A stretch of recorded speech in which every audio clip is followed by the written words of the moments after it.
No ignoro que me he quedado muchos días hablando de medidas cautelares. No ignoro que me he quedado muchos días enojándome con las medidas cautelares. No ignoro que me he sentado horas a pensar en la razón de prisión preventiva, en la razón de prisión preventiva. Y lógicamente, para poder hablar de la prisión preventiva, primero tenemos que entender el tema de la libertad. En el libro que les hablé un día de estos de medidas cautelares que escribí para México y que todavía está vigente, yo sumé un primer capítulo sobre la libertad, porque me pareció que había tanta represión y tanta medida cautelar que era muy importante filosofar sobre la libertad. Y en cierto sentido resumí en 7 ideas cuándo priva o prima la libertad.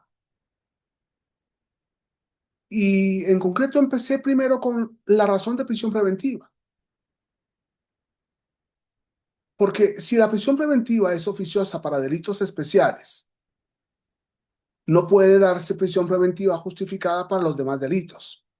¿Por qué? Porque el legislador ha dicho cuándo sí, cuándo no, y por tanto ha considerado una prisión preventiva oficiosa, con lo cual lo demás no puede ser oficiosa.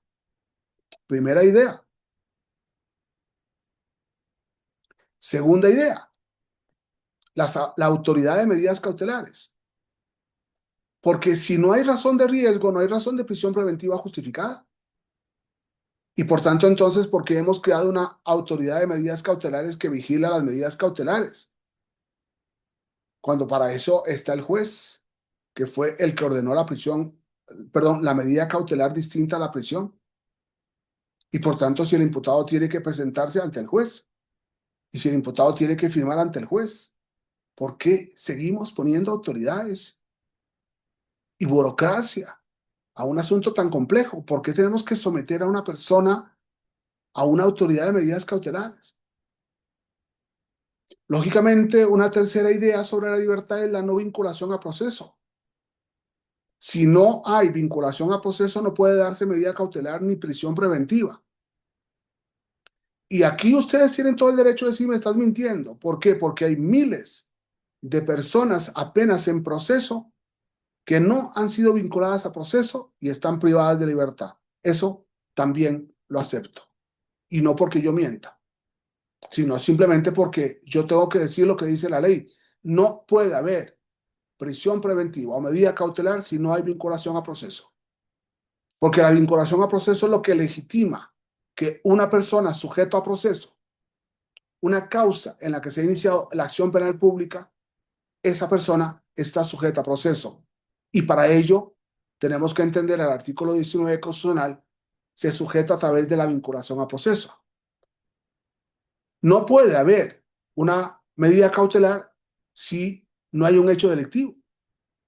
¿Y cuándo se determina o predetermina que hay un hecho delictivo? En el auto de vinculación a proceso. Por tanto, antes de la vinculación a proceso no puede haber una medida cautelar porque no sabemos si hay un hecho delictivo que exige la perfección fáctica. Si el fiscal no puede probar el hecho delictivo, no puede exigir una medida cautelar y menos una prisión preventiva. Y por tanto el juez tiene que no vincular y por tanto poner en libertad.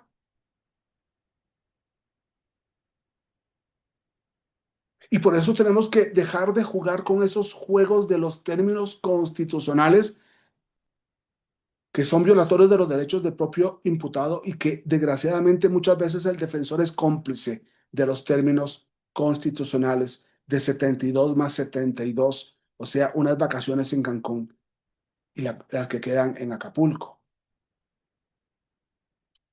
Si el hecho es otro tipo penal, sin prisión preventiva no puede darse prisión preventiva oficiosa y por tanto menos justificada. En quinto lugar, en sexto lugar, es muy importante que se demuestre autoría y participación. Es decir, Si el defensor logra sacar del cuadro fáctico de autores al cliente, es sacarlo del hecho que merece prisión preventiva. Y en séptimo lugar, interrogar al fiscal. ¿Por qué prisión preventiva? ¿Y cuánto me gustaría que los jueces dijeran, perdón, fiscal, estás pidiendo prisión preventiva? ¿Por qué? ¿Qué miedo tienes? ¿Por qué prisión preventiva? Y es muy importante que el fiscal, aunque sea oficiosa, debe pedirla, debe justificarla, debe convencer al juez. No basta que diga, señor juez, porque es homicidio, pido prisión preventiva oficiosa. No. Te escucho, abogado, ¿por qué tiene que estar prisión preventiva? Siempre la debe pedir, aunque sea oficiosa.